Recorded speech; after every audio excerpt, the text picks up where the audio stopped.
ইষ্টিকুটুম নাটকের পাঠ 294।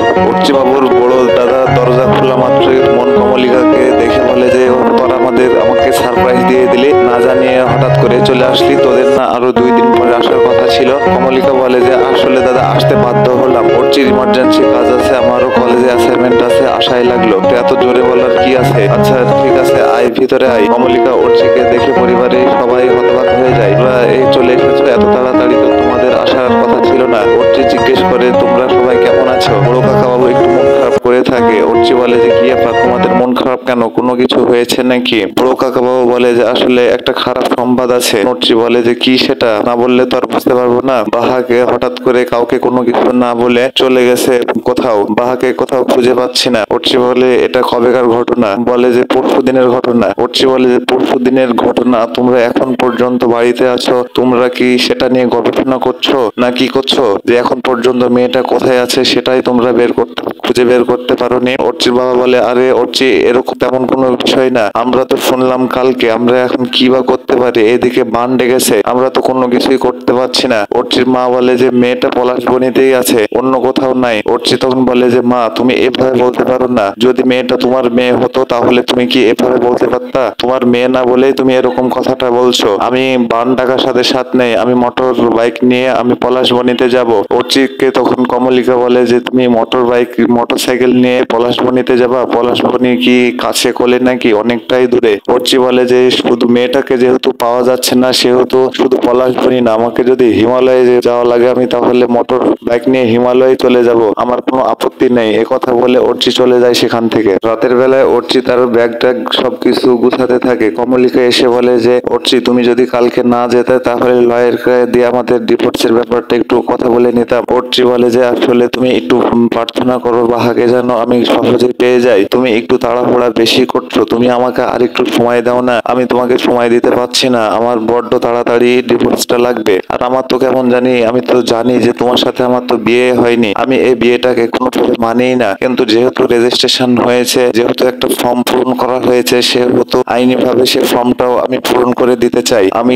কাউকে কোনোভাবে বাধ্যবাধকতার ভিতরে রাখতে চাই না। অর্চি বলে যে বাহা মেয়েটাকে খুঁজে পাচ্ছি না, আর তুমিও এই সময়তে এটা নিয়ে এতটা ঝামেলা শুরু করে দিলা। কমলিকা বলে যে বাহা তো কোনো কিছু হারায়নি, বাহা পলাশবনিতেই আছে। অর্চি বলে যে তুমি এত শিওর কিভাবে হচ্ছ, তুমি কি করে তা বলছো? কমলিকা বলে যে আসলে বাহার জীবনে তো কোনো কিছু হারায়নি। অর্চি কমলিকাকে বলে তোমার মা তো আগে থেকে বাহাকে কেমন জানি দেখতে পারতো না, হয়তোবা বাহার সাথে খারাপ আচরণ করেছে, তার জন্যই বাহা কাউকে কোনো কিছু না বলে চলে গেছে। কমলিকা বলে যে শুধু আমার পরিবার কেন, তোমার পরিবার কেউ তো জানাতে পারতো, কিন্তু কাউকে কোনো কিছু না বলেই চলে গেল। অর্চি বলে সে কি পরিবেশে ছিল, কি অবস্থাতে ছিল আমরা কেউই জানি না, তাকে নিয়ে কোনো মন্তব্য করাটা মোটেও উচিত হচ্ছে না আমাদের। যে বাহার কোথাও হারিয়ে যাবে, বাহার যদি জীবন থেকে কোনো কিছু হারিয়ে যেত তাহলে হয়তো বাহা হারিয়ে যেত। আচ্ছা ওসব কথা বাদ দাও, এসব কথা আমি বলতে চাচ্ছি না। যেহেতু তোমার ইমার্জেন্সি আছে, তুমি সকালবেলাতে পলাশবনিতে যাওয়ার জন্য রেডি হচ্ছ, সেহেতু তুমি রেডি হও, অযথা এত কথা বলে কোনো লাভ নাই। বাহা তোমার জন্য অপেক্ষা করছে,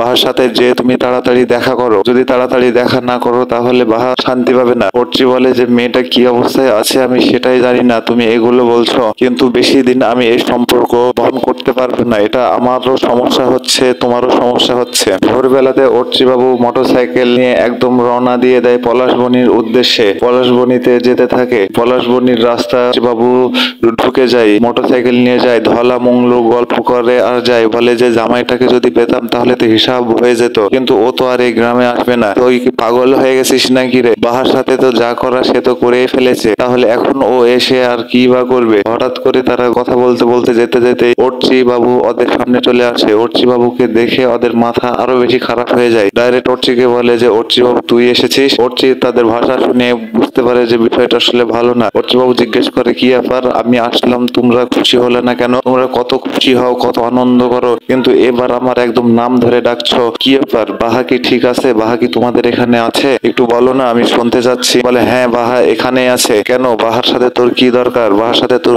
কোনো দরকার নেই, চ আমাদের সাথে চল। অর্চি বলে যে না, আমি তোমাদের সাথে কোথাও যাব না, আমি যে আগে বাহার সাথে দেখা করবো, দেখা করার পরে আমি অন্য কোথাও যাবো। নোয়ারা বলে বাহার সাথে তোর আগে দেখা হবে না, আগে সত্যকামের সাথে তোর একটা মিটিং আছে, ও দেশের নেতাটা আছে, আর ওর সাথে মিটিং না করে তুই তো গায়ে ঢুকতে পারবি না। তখন অর্চি বলে যে আমাকে তাহলে এখন কোথায় নিয়ে যেতে হবে বলো। অর্চি বাবুকে বলে যে তোকে এখন জঙ্গলের বাড়িতে যেতে হবে। অর্চি বলে জঙ্গলের বাড়িতে আমাকে যেতে হবে, এটা আবার তোমাদের কেমন কথা হচ্ছে? অর্চির সেই সব কথাগুলো অর্চি বাবু খুব মনে মনে ভালো করে বুঝতে পারে যে আসলে এরা যে আমার সাথে ভালো আচরণ করছে না, এদের অনেক ভিতরে রাগ হয়ে আছে।